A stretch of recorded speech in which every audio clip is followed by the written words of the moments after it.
So we're on YouTube now. So, hey, YouTube viewers, welcome to the show. We kind of forgot to link it up there. I definitely didn't forget. Let me StreamYard messed us up there a little bit. But let's get back to it. Let's get into it. What we're going over today, Eagles, Giants, we'll touch on that just briefly because I didn't get to talk to my man Dylan about it just yet.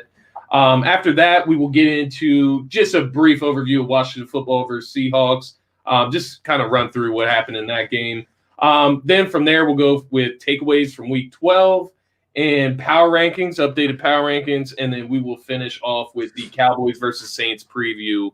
Dylan, let's jump right into the Birds. How were you feeling? How are you feeling about this Eagles team and about that Eagles loss? I'm defeated, dude.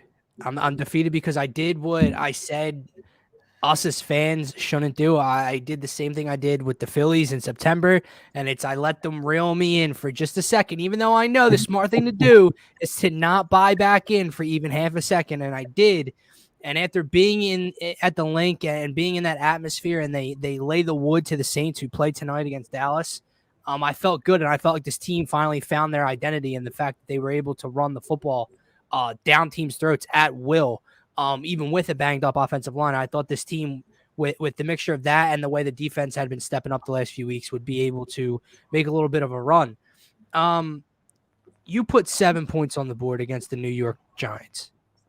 Bottom line, there's a lot we could talk about. Well, we could start with Jalen Hurts. We could start with Jalen Reagor. I couldn't stop laughing every time I listened to Gint talk about it because the amount of times Gint referenced him getting hit in the head with the football had me rolling. But Jalen Reagor drops 2 opportunities to win the game. Jalen Hurts threw the game away literally 3 different times with 3 interceptions, leaving points on the board in multiple areas. We could talk about his arm. And the fact that I saw people on Twitter throughout the game like, oh, of course, here goes the defense, letting Daniel Jones carve him up. Bro, are you serious? Carve him up. Like, we have 7 points. Like, let's not blame the defense for this. Yeah, there it is. It's because they're not used to seeing their quarterback carve up a defense for 200 passing yards. That's like that's an unbelievable metric to me. But I think passing offense. I think the last thing that people are getting misconstrued with this game plan. I know you and Gint touched on it on Monday as well, but it's something that really stuck out to me from seeing, that outburst on Twitter, because obviously after a loss, heads are rolling, right? People are going nuts and they're trying to find out who to blame. And I saw a decent amount of people directing their blame towards Nick Sirianni. And I didn't get that. That wasn't a takeaway from me for this game. I thought this was one of the losses this year that the Eagles had where he really wasn't at fault. This loss was a total lack of execution from the quarterback to the wide receiver's hands through the offensive line, a la Nate Herbig should have been cut yesterday. But yeah, I saw people saying, no, Nick Sirianni, he got away from the run. No, he didn't. The game was just about as balanced as you could possibly want.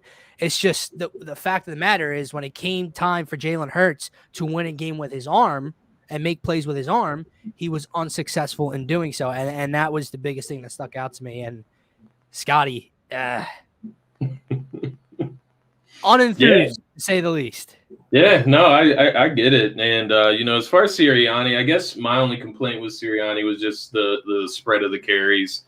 I thought, I'll never understand why Boston Scott gets more carries than Miles Sanders in any offense. But that's not that, you know what I mean? That's right. He still ran the football. He just didn't do it with Miles Sanders.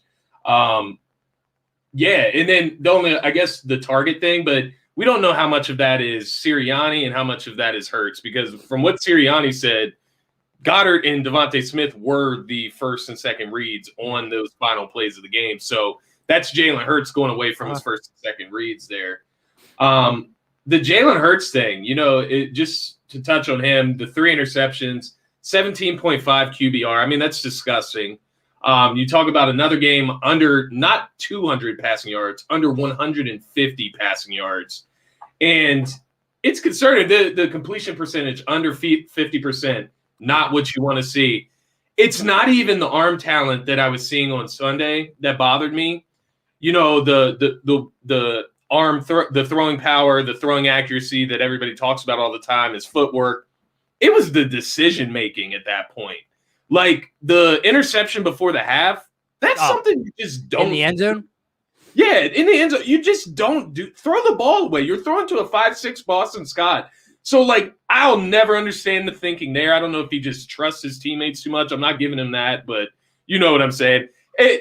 What are these decisions? Enforcing the ball down the field, this is exactly what people were crucifying Carson Wentz for last season. Yeah. Throwing the ball down the field, playing hero ball, throw multiple turnovers in one game. You can't win a football game where you turn the ball over 4 times. It's unreal. Scotty, in a divisional game, where you had a chance, you were climbing up the wild card rankings, and if you want to be taken seriously, like, you have to go out and put up a better performance than that, my dude. Like, if they would have lost this game because the defense couldn't get a stop, and we saw something that we've seen in previous weeks with this defense, it's like, all right, like, what do you want the kid to do, right? Like the Chargers game, he led them down the field late in the fourth quarter, and the defense just couldn't stop Justin Herbert and company, right? This was just the polar opposite. The defense gave you every opportunity to here's the ball, Jalen. Go make a play, Jalen. And here's what I'll say, dude. You're 100% right. The decision making on Sunday afternoon was his worst, his worst day of the season, right? That was a regression. But I'm going to focus on what you said everyone focus on. Scotty, I'm sorry. I'm this close to just declaring it that I've seen enough. He doesn't have the arm. Anyone who tells you he can make all the throws, you can't trust that person because they're a liar. I can tell you without a shadow of a doubt, he cannot make all the throws that a professional quarterback in the NFL needs to make, Scotty, and it's a problem. It's a problem. I'm not, people use the word like zip. Like, he doesn't have enough zip. Yeah, he doesn't have enough arm strength, doesn't have enough arm power. But it's just different areas of the field. Dude, I think it was the second INT of the game, the deep ball. I think maybe he was targeting Reagor again, but it was Quez or Reagor down the right sideline. In the triple coverage, mind you. So, again, the decision-making, like you pointed out. Oh, but Scotty, that ball go 40 yards in the air, and he put all he had. I thought that ball was getting launched past midfield when watching him drop back and load up. And that ball maybe went 40 yards in the air. I'm sorry, he doesn't have the arm, and I don't know what people are trying to excuse from that. I get it. You like the kid. Great guy. You want to root for him. I want to root for him. Great leader. I get the legs, a weapon. The legs are fun, right? Like, I think that's where people get caught up, Scotty, and that's a problem. That's where people get caught up. The legs. Exactly. And let me make one thing extremely clear to people. I wish we had the video that we could play, right? Jalen Reagor should have caught the ball, and I'll get to him in a second. So I'm not blaming the decision to go to Jalen. Like, it's mind-boggling why you target Jalen Reagor so much in this game and 2 times on the final possession. That's mind-boggling, but he's still wide open. He's a former number 1 draft pick. You hit him in the hands, you hit him in the face. Should have won the game, right? Yeah. You better stop telling me that Devontae Smith wasn't open. Yeah, man. No, I'm not. You better stop arguing. You better stop with the argument. The safety was coming. If that's not open in the National Football League, I don't know what the hell. That's unreal. Now, maybe if you want to say, well, if he tried to just float one over the shoulder, yeah, maybe the safety could have covered that enough ground and cut it off and picked it off. Just hit him on the go, dude. If the throw's in the right spot, he's wide open. That's I mean, Scotty, that was the more open than that in the NFL. That was the most mind-bad. Windows in the NFL are this tight, right? You always hear the phrase from commentators and shit when it's close and a quarterback just misses a tough throw, but they're like, in the NFL, that's open. But you're going to tell me that play ain't open. The safety's 27 yards away, but he's not open. That's my point, dude. The excuses that people will try to – I saw people on Twitter, well, 2 of his 3 interceptions should have been pass interference. Shut up. Like, why are we trying to go through like leaps and bounds to make up excuses for this particular person? Let's go back through every quarterback's interceptions that shouldn't have been Right. interceptions. You know what I mean? Like, what are we doing? Like, and Scotty, and I'll be this person for you because I know you have said it weeks ago to me. I'm not going to keep comparing them, but did you watch any of the Bucks Colts game on Sunday afternoon? I saw a little bit. I saw like the ending. So in that game, in the first half, Carson Wentz made a throw over the middle of the field, over the shoulder, 64-yard touchdown, right on stride, bomb of a touchdown. And I watched that. And I'm just saying any quarterback, right? You watch any of them. And I can, without a shadow of a doubt, tell you, Jalen Hurts can't make that throw. He can't. Yeah. And I think that's the biggest problem. Yeah. You tell me my franchise quarterback needs to be able to make all the throws in the league, and he doesn't. And it's not just, but it's a combination of everything you said, Scotty. It's the arm strength and the decision making and the reads. I've been to 2 games this year. I never go to more than 1 in a year. I've been to 2 this year. And when I saw the same things you saw when you were there against San Fran. You're seeing guys open by a mile, and he's just not seeing it. So, yeah. I just, just to kind of piggyback that, I think the issue is everybody keeps talking about what are the options, the outside options. Let's simplify it. Let's not call him the franchise quarterback. He might be the quarterback next year. He might be, maybe. But let's stop calling him the franchise guy. Let's stop discussing that. We can just talk about him as a quarterback, how he's performing, right? Like, we no longer need to put this tag. Not every quarterback needs to be a franchise quarterback for a franchise, right? He's a placeholder until we get a franchise quarterback that can make all the throws. And that was my biggest thing, and since you brought up Carson, we'll talk about Carson, because that was my thing when we were getting rid of Carson, is that, okay, Jalen Hurts, he makes he makes the plays with his legs. He, can throw in the run. Maybe he's a better decision maker. Maybe, right? Like, that's a big maybe. Now, Carson Wentz can make throws that other quarterbacks cannot make. The arm talent will never be that of Carson Wentz. And we knew that before, right? We just thought maybe Jalen Hurts could adjust his game and to pick his spots better. I don't know if he's good enough to do that, right? Like, so I do want to. Jason is commenting, and I do want to let him know. He is always late. I agree with that. And he's right. So I get what you're saying. On deep balls, they don't look as good because he's waiting so long in the route to develop and so long in his progression that by the time he can get the ball all the way down there, it's kind of a comeback, wait for the ball type of situation with the DB and the wide receiver. I get that. That's a fact. And maybe we're just not going to see eye to eye on what I'm about to say, and I've already said it. My eyes tell me personally, he can't make all the throws. Yes, decision making and progression and waiting, that is a problem. But my eyes tell me he can't make all the throws that a quarterback needs to make in this league. And that's kind of where I'm at. Disagree with it. Yeah, I mean, that's where I'm at now.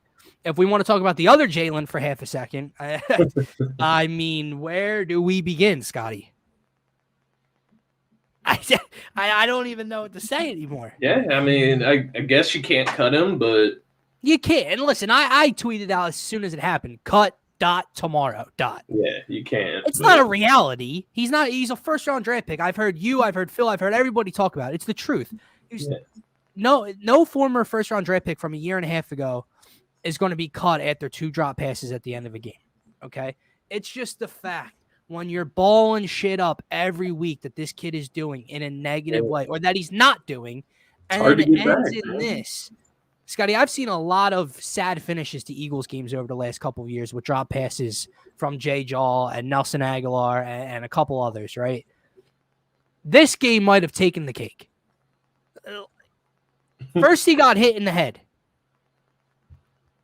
He got hit in the head with his eyes closed.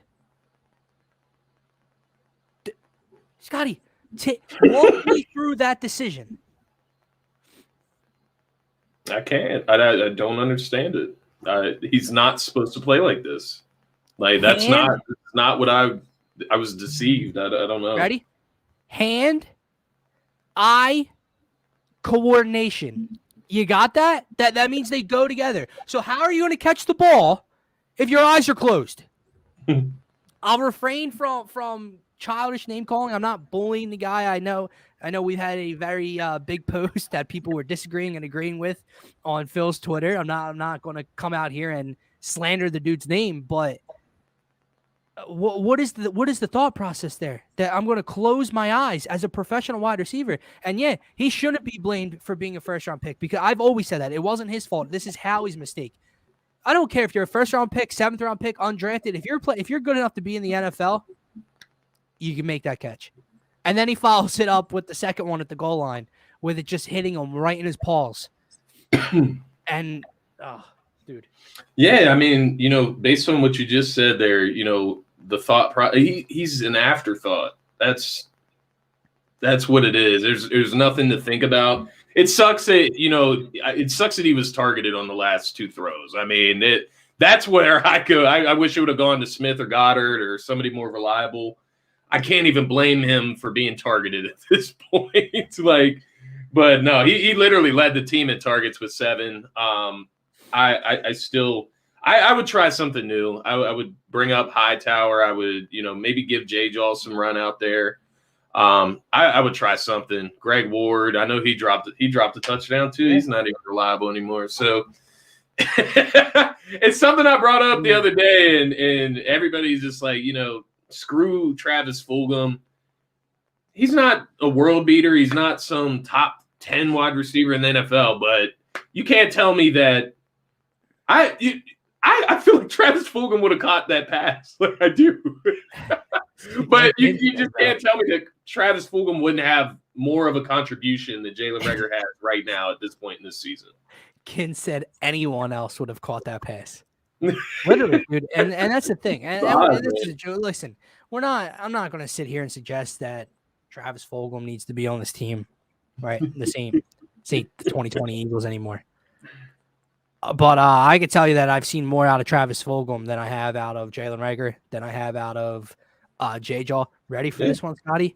Than I have out of Quez Watkins. Like, there is one reliable wide receiver on this team, and he's a rookie. That's it. So, yeah, I mean, I've always said this. Travis Fulgham had a great 4 or 5 games. Yeah. It's 4 or 5 more games than I've seen J-Jaw or Jalen Reagor have. So take that for what you will. Oh, man. Any final takeaways, man? They're cooked. They're How are you feeling about this weekend at least? Obviously, we'll break that down. Oh, actually, you'll be there. My apologies. You'll see a win, hopefully, but hopefully, they're gonna win this week. Obviously, you have the whole sore ankle thing. Should they play Minshew? Some people saying they should play Minshew regardless and see what you have there in the passing game. I don't know. My thing is, I've always said that to you. Like, maybe you just do it for 1 week and see what the issue is. Is it the play calling? Is it the quarterback? Is it the wide receivers? But at this point, you're coming off your worst game as a professional. I'd like to see him take this one on the chin and see how he responds this week against the Jets. Final takeaway: hit him in the helmet. Yeah, it quite frankly hit him in the face. That's a tough loss there. But I think they're done, Scotty. Like, what are your thoughts on this playoff run that we were all hoping for 35 minutes? I don't know if they're done just because they kind of control their own destiny in a sense. Now, obviously, if, the 49ers, whoever, that we'll get into that with the takeaways. I got a list of wild card teams that are in the mix, but it was just another sign, are they done statistically? No, right? But are they done as far as you go out and you give that type of performance where we were thinking, oh, maybe sneak into playoffs, maybe scare a team a little bit, in the playoffs in the first round? Nah, I mean, you come out and lay 7 points against the Giants. What are we doing here? I mean, we don't have a passing game, apparently. We had 129 passing yards in that game. What are we going to do with that? In a game where their defensive player comes out and says their game plan was to force Jalen Hurts to win by passing. When a defensive player of another team says that, that's an indictment, like Jason said earlier. That's an indictment on your quarterback, and it sucks to hear that. But it kind of reassures you that what you're seeing is correct. That is bad quarterback play as far as in the passing game. Final takeaway as far as just this past game. Jeff Lurie, you have the Hurts stands, whatever, on Twitter, everywhere.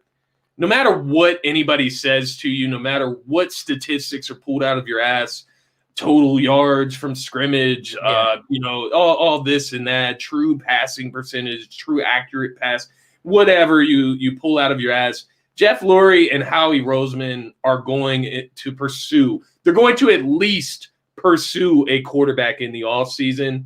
Doesn't mean that they'll get one. Doesn't mean that the quarterback won't be Jalen Hurts next season. They're pursuing a quarterback. They're not settling Scotty, with this. There's no way in hell. Can I ask you something? Because I'm seeing a lot of talk of it on social media and on Twitter. And I don't get me wrong, Russ ain't cooking right now. Russ don't look right. Something's off, right? and quite frankly, it's looked off kind of all year. He wasn't great before the hand injury. Would you not trade for Russell Wilson? Scotty, I'm seeing a lot more pushback from Eagles fans than I should be on a Russell Wilson trade. Yeah, I mean, I would definitely do it, depending on the price. Now, if somebody comes out and overpays for Russell Wilson, reasonable. Wouldn't sacrifice the future, but right. And here the argument that we'll get and that people were throwing out there is the Eagles aren't a quarterback away, right? Yeah. What would Russell do with this wide receiving court? Well, here's what I can answer to you. Wide receivers in the offseason. Right. When you have Goddard and Smith and you pick up a guy in the offseason, we'll see what happens. But, I mean, did Carson Wentz not drag practice squad guys to a division title in 2019? Scotty? Yeah, for sure. Okay. And how much better would you say Russell Wilson is than Carson Wentz? I consider Russell Wilson top 5. After this season, the Eagles get how much money off the books in which they'll be able to spend in free agency and be able to make some moves with. Now, listen, I'm not saying trading for Russell Wilson makes the Eagles a damn Super Bowl contender. Yes, they're more than a great quarterback away from contending for a Super Bowl. But, I mean, isn't this the same fan base that just got so hyped because they thought Jordan Howard and Jalen Hurts were going to get us to the playoffs? So if this team was this close to getting us to the playoffs, why the hell are you trying to tell me Russell Wilson can't get them to the playoffs? What in your right mind? I can't trade Russell. I can't trade for Russell Wilson because I want my 3 first-round draft picks. What? What? And at this point, with the way things are falling out in Seattle, here's 2. I'm keeping my 3rd. And throw a future one at them. And whatever else you got to make it work. Give up 2 of the 3 this year. And whatever else you got to do, you keep one of the top draft picks and you bring in Russell Wilson. And then you use that free agency money. The mock trade that I saw for Russell Wilson, and I would 100% do it. It was a first-round pick from this year, first-round pick from next year, Jalen Hurts and Andre Dillard. And maybe some draft compensation. That's the mock trade that I saw after the Adam Schefter rumor came out. I'll throw in my big toe. Like they get out my big toe. Yeah, so I would do that 100%. But as far as, Russell Wilson and trading for him, the way I look at the Eagles, and I know we talk about the wide receiving core, and in a sense, when you have a lesser quarterback, you do need better wide receivers in my mind.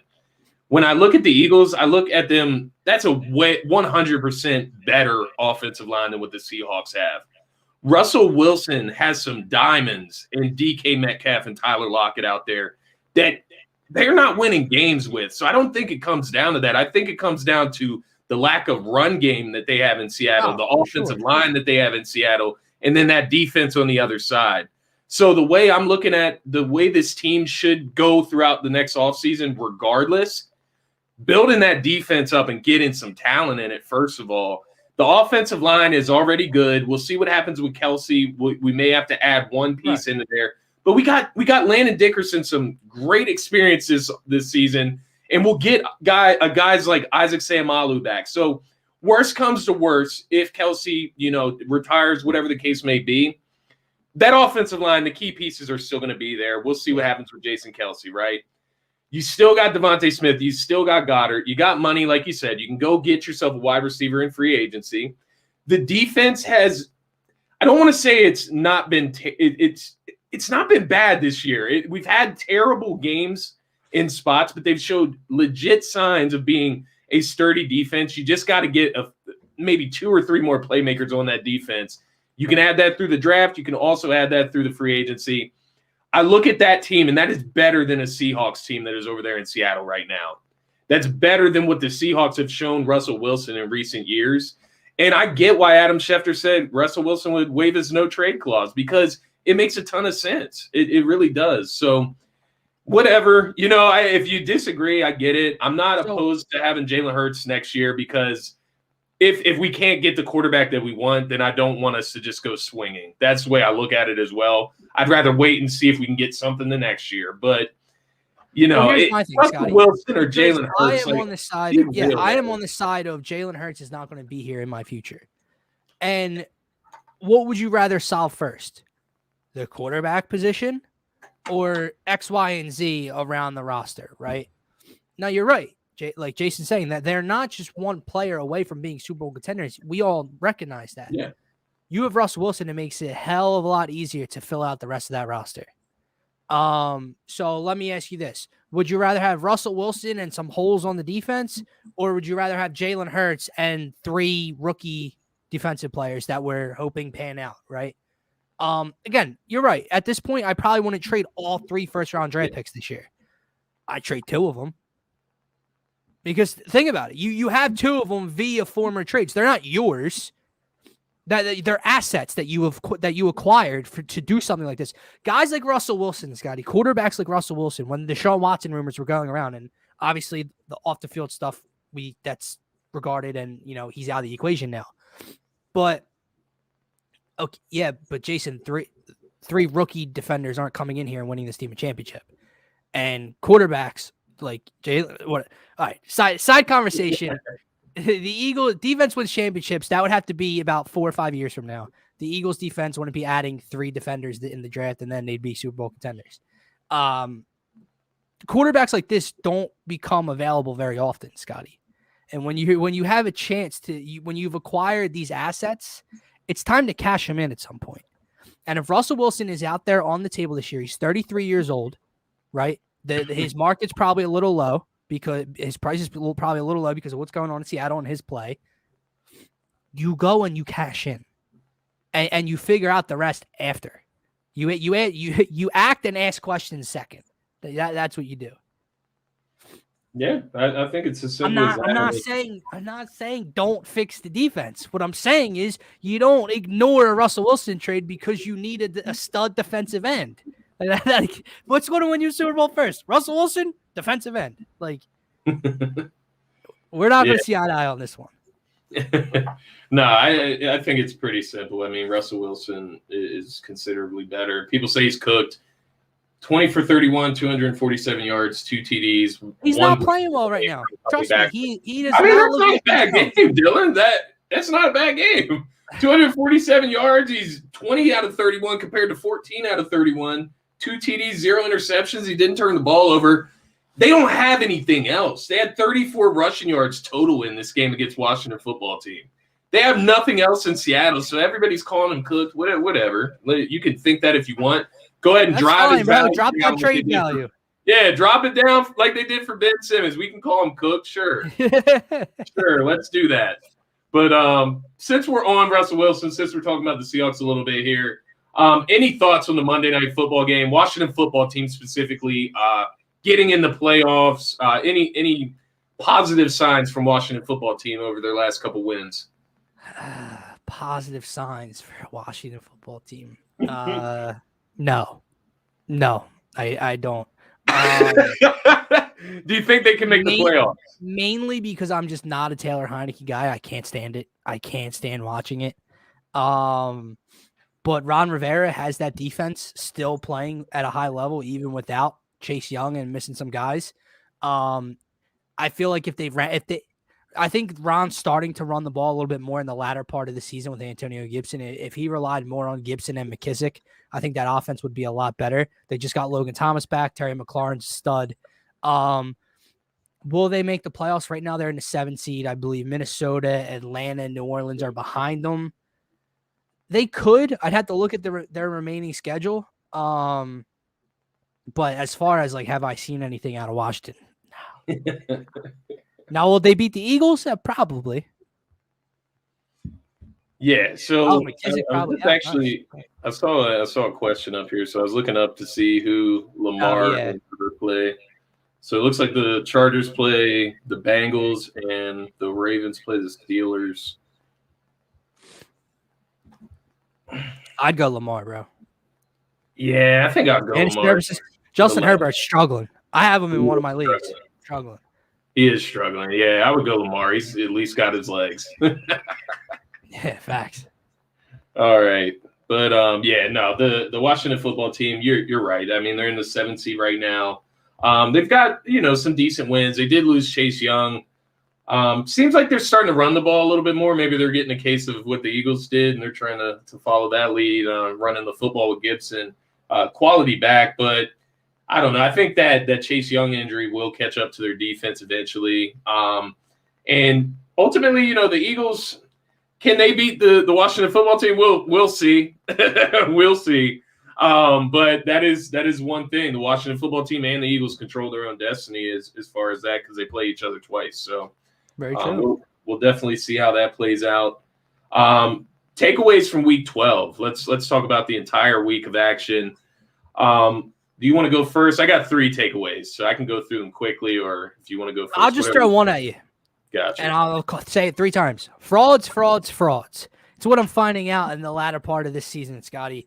I'm looking through here, and let's start with the biggest culprit of them all, who were my Super Bowl favorites before the season started and in the early part of the season. And maybe they figure things out. Maybe they turn things around and turn into the powerhouse that people thought they were going to turn into. But the LA Rams are the biggest frauds of them all right now. You went in, you sold your soul to the devil. You went in, you went out, you got Von Miller, you got OBJ. I understand Robert Woods went down, but you have this high-powered offense and McVay and Stafford and all these guys on defense with Donald and Ramsey. And here you are. Have they lost 3 straight? The Rams? Yeah. Yeah, lost 3 in a row. I actually have them. That's one of my takeaways as well. Yeah. I said here the same exact thing. The Rams definitely aren't who we thought they were. Lost 3 in a row. Have only beat 1 team with a winning record. That's something to note as well. I mean, and then you can just go down the list a little bit. I mean, you got the Browns are back healthy. Chubb and Kareem Hunt and Baker are back healthy, and this defense is healthy, and they put up 10 points against a division rival. You can go to the other LA team with the Chargers, who started off very hot this early in this season, and they are struggling mightily. They get beat by 2-glove Teddy. My God. Yeah, man. The Dallas Cowboys, another one that I allowed them into my top 5 power rankings last week. For the first time, I allow you in my power rankings. We curse as much as I hate your dirty, dirty star, and you lose at home on Thanksgiving to the Raiders. All right, I'm just saying, Scotty. I call it how I see it. The Bills. No, I don't think the Bills are frauds. The Bills just laid the wood to the Saints. I know they got their asses whooped the week before to Indy, but I think the Bills have just been an inconsistent team, and I think come playoff time, I think they'll be ready to go. And when the thing about the Bills, what I realized after that game played out, it didn't get talked about in the national media, but the Bills were missing at least 2 of their starting defensive linemen in that game, and Jonathan Taylor ran a hole through that team. So I can accredit that a little bit to them missing some of their starters, some of their important guys on that D line. The Bills, they have, if you look at the statistics and how their season has played out, they've had some disappointing losses for sure, but statistically, defensively, they're one of the best teams in the NFL. And I can only imagine Josh Allen getting better. I don't think he's a fraud. So we'll see about the Bills. I think they'll be all right. Yeah, I agree with you. I'm sorry, dude. I'm trying like not to sneeze. My eyes watering over here. I'm not crying. I promise. Yeah. So my first takeaway, and one of my takeaways was about the Rams, so I'll go ahead and skip that one. The Patriots, they get another signature win against the Titans, 36-13. It's not that, obviously the Titans are a little beat up right now, and they're going through their injury thing. I don't think they had AJ Brown in that game. It's not just because they beat the Titans. They have been smacking these teams. It's not been just squeaking by. They are smacking these teams. And you look up, and the Patriots have won 6 in a row. Yeah. You look up, they're 8-4. They actually lead their division over the Bills right now because I believe the Bills are 8-3. Or 7. I excuse that. Whatever they are, they're behind the Patriots. I know that. 7-4, right? 7-4. That's what it is. They're 7-4. Patriots are 8-4. They're number 1 in their division right now. They play the Bills this weekend. So I'm gonna have my eyes on that game. I'm starting to like. I don't know why. I'm starting to like the Patriots. I think it's because they've been in like this underdog role now, to where I just want to see Bill Belichick come back and give it to the league. Like I don't know what it is about them. I love that they have one of the best defenses. I love that they're doing it with a rookie quarterback to prove everybody wrong. And the Patriots, the Bills better watch their back. I know we just said I don't think they're frauds, but I don't know if the Patriots are either. No, dude, that's a conversation we had, I think, the last time we spoke on Turf Talk about this team, and it was kind of, what is their ceiling? How far can Mac and Bill take this thing? And, I think we kind of just figured, they're going to make the playoffs. Maybe they win a game, but that's as far as it'll go. And now, I don't know. The AFC is wide open, Scotty. There's a lot more contenders in the NFC when you think of the Bucs and the Cardinals. We throw the Rams in there, the Packers, the Cow. There's a lot of teams in the NFC. The AFC right now, between injuries and just a weird season, is very, very open when you think about, the Ravens are up and down. The Browns are kind of out of things the way we thought they would be. The Chiefs are starting to surge now, but they weren't weren't before. This Patriots team is playing at a high level right now. That defense is very, very, very good. And Mac Jones is not playing like a rookie quarterback. And I think that's the biggest thing for them, because that's something Bill lacked last year. Obviously, they had X amount of guys not play and opt out because of COVID, and then they got hit with COVID and they dealt with injuries, and Cam wasn't the same. But Bill and Cam are just not a match, right? Yeah. Not a match at all. And now he gets this stud kid in here who's just pro ready, doesn't really turn the football over, makes good decisions, is a pocket passer, can just manage the game and make all the throws. It's a match made in heaven right now. And I saw Jason commented on it earlier. That we talked about a couple weeks ago, Scotty. That conversation is going to be right back in the NFL talk soon. If Bill, and the Patriots maybe go further in the playoffs than the Bucs do. Because it was it's Brady and Belichick, go and go, who made who, and then Brady leaves, Bill struggles for a year, Brady wins a Super Bowl his first year, gone, and now it's, I don't know, Bill's turning up the heat. With the hood up, he might be. You gotta get him. You gotta get him with the hoodie up one time. Yeah, the hoodie up with the sleeves cut. Yeah. What about you? What was another takeaway for you? I literally just had one. Oh, now I remember what it is. He's not back. Cam Newton, ladies and gentlemen, is definitely, I can assure you, not back. 100%, 110%. Cam Newton is not back. He never was back. He's left the building and he's not returning. Cam Newton's days as a starting quarterback in the NFL are done. It was fun. It was cute. It was cool while it lasted. Got to see him in a Carolina uniform again. He scored a couple tutties. I get all of it. Scott, he got benched for PJ Walker. They got their doors blown off by the Miami Dolphins, who I know Jason, he's saying don't sleep on them. They're playing well. They are. You can't get your doors blown off by the Miami Dolphins, dude. So no. That's my last takeaway from week 12. Cam Newton, not back. Yeah, man, Cam's some hot garbage, but it's gonna be funny, you know, once Sam Darnold comes back. Like who gets the job? They both suck. Just let PJ Walker ride it out. Yeah, like try PJ Walker out. Forget it. My last takeaway, kind of what we hinted at already here.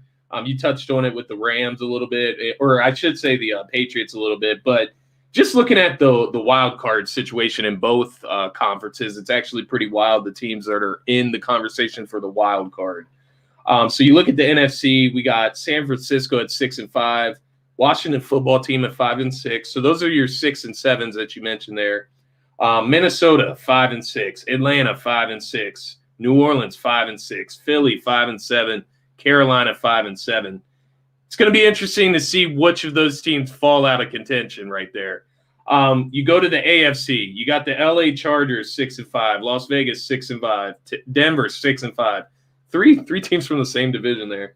Indy 6-6, Pittsburgh 5-1, Cleveland 6-6, and Miami 5-7. So that is congested as hell. It's gonna be wild to see how this plays out. You mentioned how competitive the AFC is, and so is the bottom of the NFC. It's gonna be a crazy finish. The thing about the AFC is that the top is much closer to this level as well, rather than yeah. The top in the NFC has a lot more dogs, and it has a lot more championship caliber teams, in my opinion, than the top of the AFC does. Here's my two things for each conference, Scotty. The Colts are going to make the playoffs. I understand they're coming off a loss. They just beat the dog shit out of the Bills, and then they took the Bucs to the literal wire. Yeah. Carson Wentz is playing well. That defense is playing well. I know they just let up 38 points. Trust me, they're playing well. And they are running the air out of the football with Jonathan Taylor, who, by the way, is now in the MVP conversation, especially if they make the playoffs. When I look at who's above them, when you look at the Broncos, the Raiders, and the Chargers are slipping. Dude, Justin Herbert's not playing confidently. He just doesn't look right when I watch that team. That team can't stop the run. I don't know if they meet it all at the end of the season, but if they do, not good for the Chargers. So I like the Colts there. And then in the NFC, my only thing is I can't believe the Rams have put themselves in a position where they have to fight for the number one wild card. Yeah. That was a foregone conclusion. Like, okay, the Rams or the Cardinals, whoever doesn't win that division is going to be the number one, wild card seed. And now you look at the Rams number one wild card seed at 7-4, and right behind them, you got the Niners in the same division at 6-5. It's a game difference.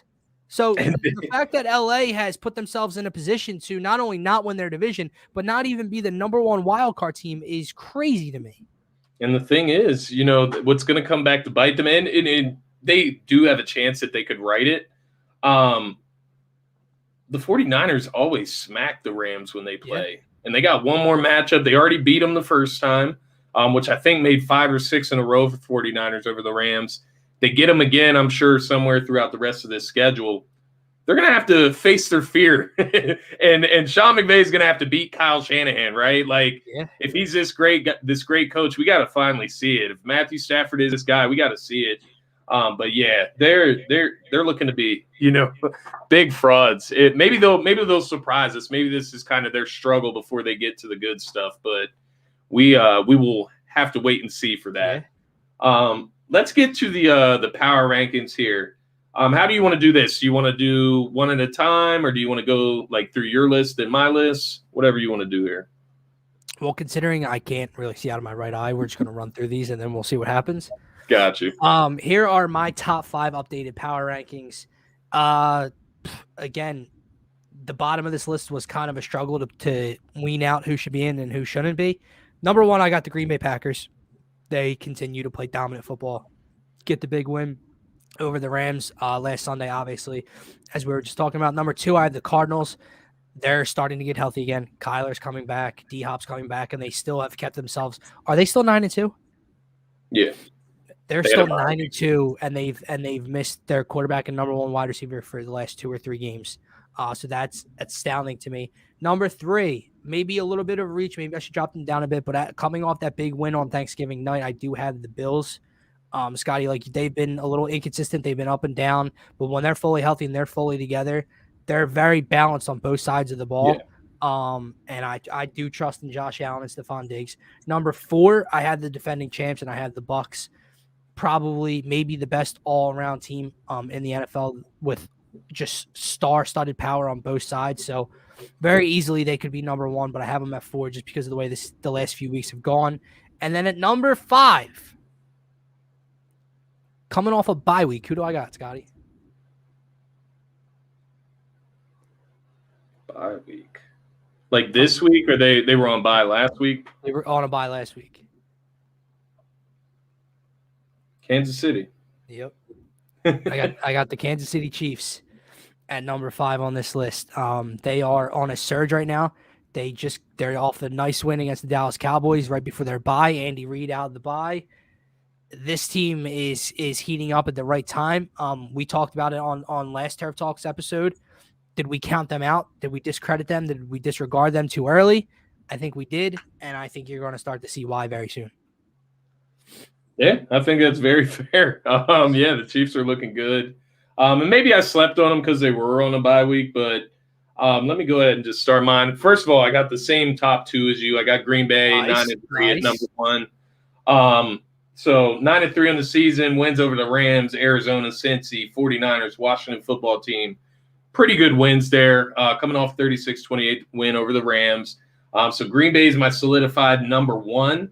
Number 2, I have Arizona at 9-2, wins over Cleveland, 49ers twice, LA Rams, and the Titans. They're coming off a bye. So I think I had them number 1 last week. I may have just moved them down due to the Packers win over the Rams. So not necessarily Arizona's fault, but they should get Kyler Murray and DeAndre Hopkins back here soon. Number 3, I actually have the Tampa Bay Buccaneers. I thought that was a very impressive win over the Colts. You mentioned them as making the playoffs. I think the Colts have a really good team. They just had a really tough schedule. And they ultimately blew 2 games against the Titans, which they should have at least gotten one of those. But Tampa Bay, 8-3, wins over Indy, New England, Dallas. They were coming off, a couple losses in a row. Tom wasn't playing well. Come out, put up 38 points. You beat a solid team that's most likely going to be in the playoffs. I like what the Tampa Bay Buccaneers are doing here, and I'm not going to worry about them. They're not like these other teams. These are the defending champs that we're talking about. Actually, Scotty, I'm going to adjust mine. I'm bumping the Bucs up. I'm bumping the Bucs up only because what you're discussing and kind of what I said, reflecting back on it, like when I think about this, both are playing well right now. Who do I think is a better team? Who do I think would win head to head? I think the Bucs are a better team than the Bills. So I want to go Bucs 3, Bills 4. Gotcha. So number 4, this might surprise you. I'm going New England here. Wow. And like I said, they've won 6 in a row. They're 8-4. They're number 1 in the division. They're number 2 in the AFC right now. They have wins over Tennessee, Cleveland, the LA Chargers, and they just waxed the Titans, who were at the top of the AFC there. So should have beat Dallas. They should have beat Dallas. But I'm going with New England there. Maybe I'm jumping the gun. We'll see this weekend. I don't know. Bills, man. The conductor. We're gonna see, bro. Number 5 actually got Baltimore. I'm willing to discuss that with you because number 5, I do like the Chiefs. I do like them, and like I said, I may have given them some slack just for having a bye week there. Baltimore impressed me. Lamar wasn't feeling very well. Didn't play his best ball. They were able to pull one out against Cleveland, division rival. They've beaten the Browns, Minnesota, LA Chargers, Denver, Kansas City, and Indianapolis. So they got some pretty solid wins under their belt. They've just laid some eggs. That Cincy game, I think it left a bad taste in everybody's mouth about the Ravens. Them coming out and just getting smoked like that, as well as that Miami game. That was a blunder from Lamar Jackson as well. But I do overall like what the Ravens are doing and where they're at.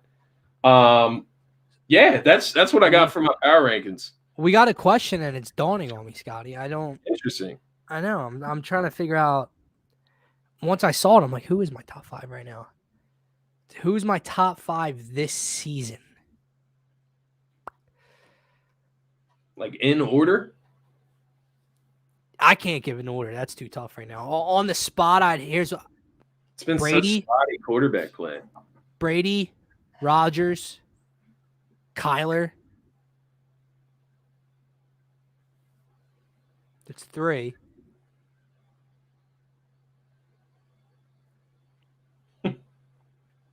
I mean, Dak was playing at a high level, but at times he's not.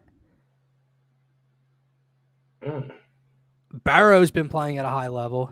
It's crazy how little I've thought about this, honestly. Yeah, me too. Like this question, it's like, I want to. Who does he want to argue with? He wants to argue. Who do you have? Who's your top 5? Anthony. Yeah, I'm wondering what is this. I know, because he definitely has one up his question? sleeve where he's like, I want to. You know, they're not going to have him, and I want to wonder if he's going to slip in like a Mac Jones or something. Yeah, I would agree with Rodgers, Brady. Yeah, even though Kyler hasn't played in a while, I'd have to probably go Kyler. I mean, Josh Allen has to be in there, I'd assume. No, and then Mahomes. Yeah, Mahomes is turning it up. His stats are there. Like I said, Joe Burrow's played at a very high level too, and his team, the Bengals, are like 7-4 or whatever. I would love to dig into that. Right, I don't want that to be my official answer. But, yeah, but I can just give you the groundwork for who my top 5 would be right now. I want to know who. We'll continue. I want to know what the card up the sleeve is. Yeah, we'll keep going, Anthony. You let us know who your top 5 are. Who's the one you would argue with? Because he's got. I knew that he's like, I got someone. He's got somebody up his sleeve, man. I'm interested to hear it because there's a lot of tricky quarterbacks this year. You know, Kirk Cousins is having a great season.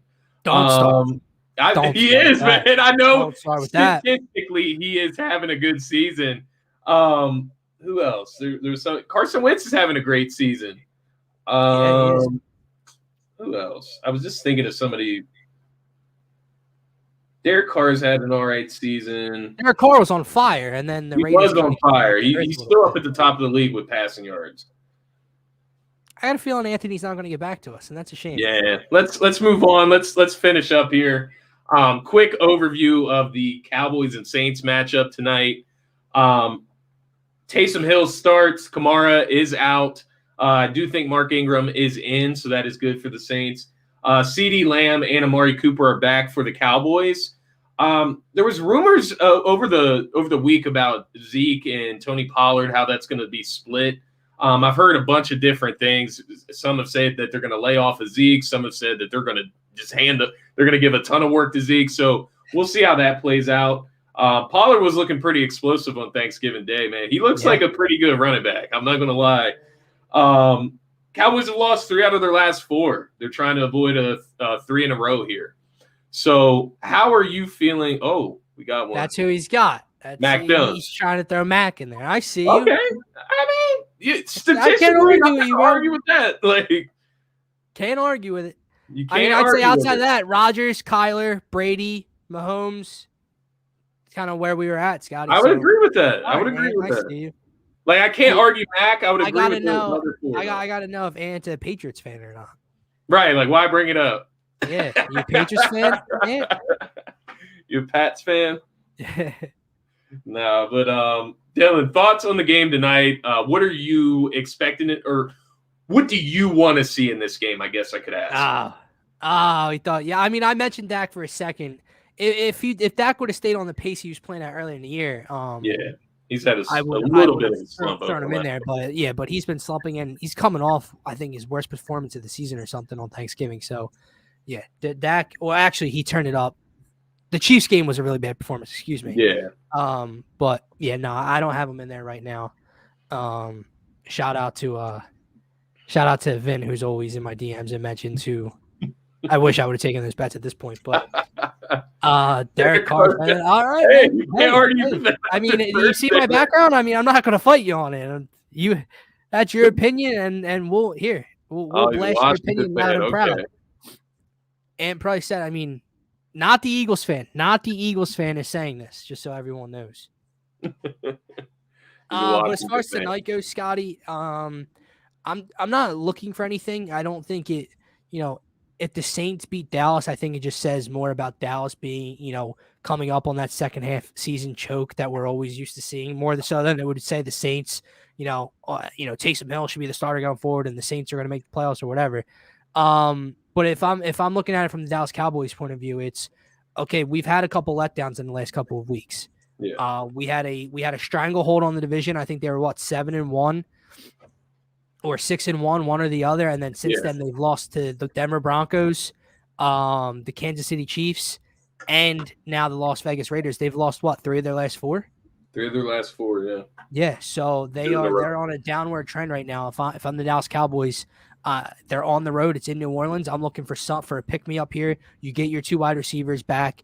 New Orleans is still banged up. Dallas has to go in this game and win this game and take that stranglehold on this division and just end the season on a high note. Will they be able to handle the Taysom Hill breakout game?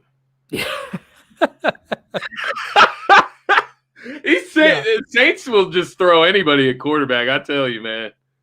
You tried to pose that like a serious question, and I knew you couldn't even get it fully out before you started laughing. I was just letting it go. Once you said it, I was like, I'm not going to answer him. I'm not going to let him do this. What if Taysom Hill comes out here and beats the Cowboys? He probably will, because that's just how football works. How the NFL's gone this year, it is. The Saints really will throw anyone out there, though, dude. Like they will. They will. And here's my thing. Like I know he's starting now. First of all, how does Taysom Hill get the contract that he just got? Because he's not a quarterback. Let's just call it what it is. But I don't understand it. And then how do you still play Trevor Siemian over him over the last month of football? I don't understand it. I'll never understand it. I'll never understand the Taysom Hill fascination. I really won't. Scotty, I do have a play for you though tonight. Yeah. For my gambling folks out there. Brought to you by me and George Ryder. Let's see if it hits tonight. All right, we have Mark Ingram, 40+ rushing yards, CeeDee Lamb, 40+ receiving yards, and a Dallas Cowboys money line at +180. All right, and now here's a little bit of a bigger play. Same thing. Ingram 40, Lamb 40, Dallas money line.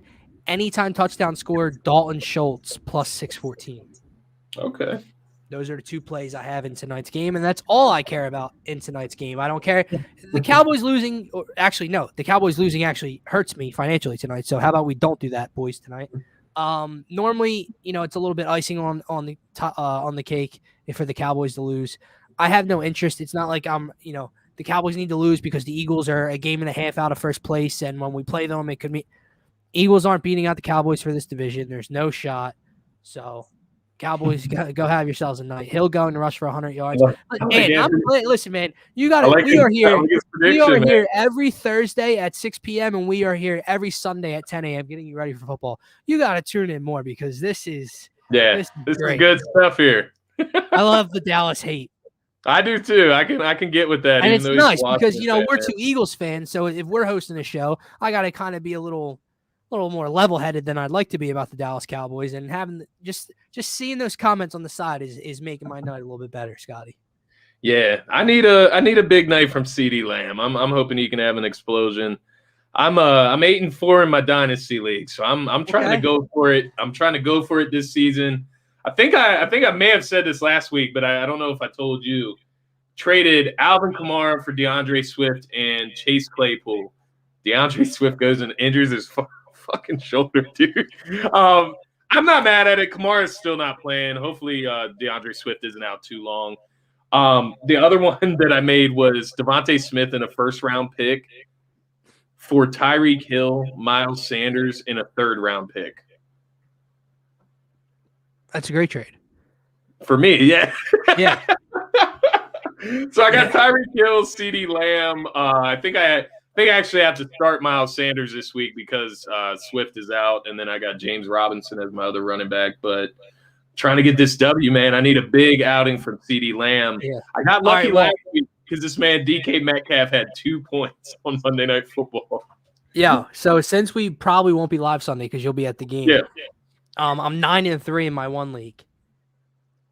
Do I start Jalen Hurts at the Jets this week or the GOAT at Atlanta? I'm going fantasy football speaking, the kids at the top 5 every week, it seems like. Honestly, it would depend on his health status going into that game. Like if it comes out that he's going to be like limited if he can't use his legs, then there's no way I'm playing Jalen Hurts. Yeah. So it would really depend on that. Because I feel like the Eagles, with him having a banged up ankle, the Eagles could come out against the Jets and just try to run the football. Who knows? Maybe they finally buy in and give him the ball. But I don't know. I kind of have a weird feeling that Jalen Hurts won't be like the reason they win or lose this game. But at the same time, Jalen Hurts could go out there. It is the Jets. Like Mac Jones against the Bills, man. That's a tough one. What are the other options? Man, you're a real big fan of Mac Jones. Were you an Alabama fan? Alabama alum? Alabama fan? He's a Washington fan. I want to know where the Mac Jones love comes from. I respect it. He's got love for Mac, man. I respect it. I just want to know. Yeah, it would depend on the other options because the Bills have a pretty sturdy defense. But what I would say is that I'm not 100% sure that the Bills are going to win that game either. So we don't know what the Patriots might do with the Bills there. It's going to be a good game to say the least. Yeah. Well, while we wait for Anthony to get back to us, Scotty, I guess we can give our picks for tonight's game and then get on up out of here. Because of course we are over the hour mark as we tend to do here on the show. But I'll start us off here. I got to go with the Cowboys tonight, man. I know it's on the road. The Cowboys have lost 3 of 4. They're fully healthy on the as far as their weapons are concerned offensively. Taysom Hill is not a starting quarterback in the National Football League. I think the Dallas Cowboys get some turnovers tonight.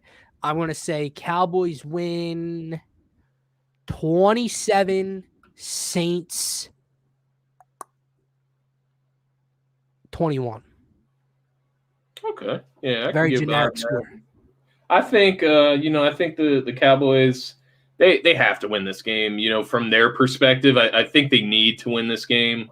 You can't drop 3 in a row. That would be 4 out of the last 5. So got to get this W against New Orleans. You're a better team than New Orleans. You got your stars back on the outside on offense. Cowboys need to go back out there, reinstate themselves as a serious team in the NFL.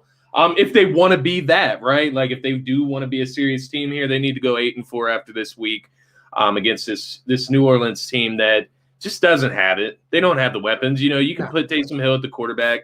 Who's at running back? I mean, Mark Ingram, he's old as hell. We'll see. I don't think he's going to win you a game.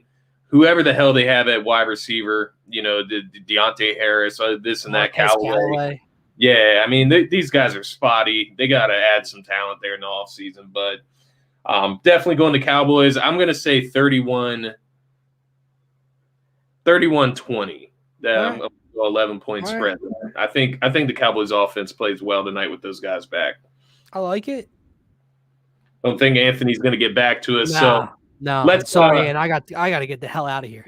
Let's get to our Manscaped buddies here. We'll finish out. So as you guys know, DSM Media and Turf Talk are brought to you by Manscaped, who is the best in men's below-the-waist grooming. Manscaped offers precision-engineered tools for your family jewels. Manscaped just launched their 4th-generation trimmer, the Lawnmower 4.0. You heard that right, the 4.0. Join over 2 million men worldwide who trust Manscaped with this exclusive offer for you. 20% off and free worldwide shipping with the code TURF20 at manscaped.com. Manscaped engineered the ultimate groin and body trimmer by focusing on intelligent functionality and an incredibly comfortable grooming experience. Their 4th-generation trimmer features a cutting-edge ceramic blade to reduce grooming accidents thanks to their advanced skin-safe technology. This upgraded trimmer includes a multi-function on and off switch that can engage a travel lock. It also gives you the ability to turn the 4000K LED spotlight on and off when needed for a more precise shave. And did I mention the wireless charging? The new wireless charging system uses electromagnetic induction, which can help battery length last longer. Get 20% off and free shipping with the code TURF20 at manscaped.com. That's 20% off with free shipping at manscaped.com using the code TURF20. Unlock your confidence and always use the right tools for the job with Manscaped. Your balls will certainly thank you. Yes, they that will. Is going to be it for tonight. Real quick. I feel like Ann is trolling me. Tom Brady 2.0. Wow. That's high regard. I mean, I stopped reading after he said Taylor Heineke is my backup. Oh, yeah. I would probably go. This is Washington football play this week. I have no idea. So I'll have to pass. I'll go with Mac Jones. I think that he'll at least have a decent game. I don't think that they're going to get blown out by the Bills. So I'll go with Mac Jones in that situation. But that's going to be it. Oh, my basketball coach chiming in here. High school basketball coach. Thanks for tuning in, Kev. Appreciate you, brother. That's going to be it for tonight, folks. Scotty's got no jumper. No jumper. Tell him, coach. Hey, I helped Kev get to that Maryland Comcast Center, so he knows what I'm about on the court, bro. But let's go ahead and get you out of here, Mr. Allergy Man. We'll go ahead and end the show tonight. Thank you, everyone, for tuning in. Be sure to follow DSM Media at DSM_media. And, of course, make sure you're following my co-host here, Dylan, at DylanJD98. You can find me at Scotty Drown. That's going to be it for this episode of Turf Talk. Make sure you tune in to later this night, for DFS. We got Jason and Phil coming up later tonight. So make sure you tune in for that. But have a very great evening.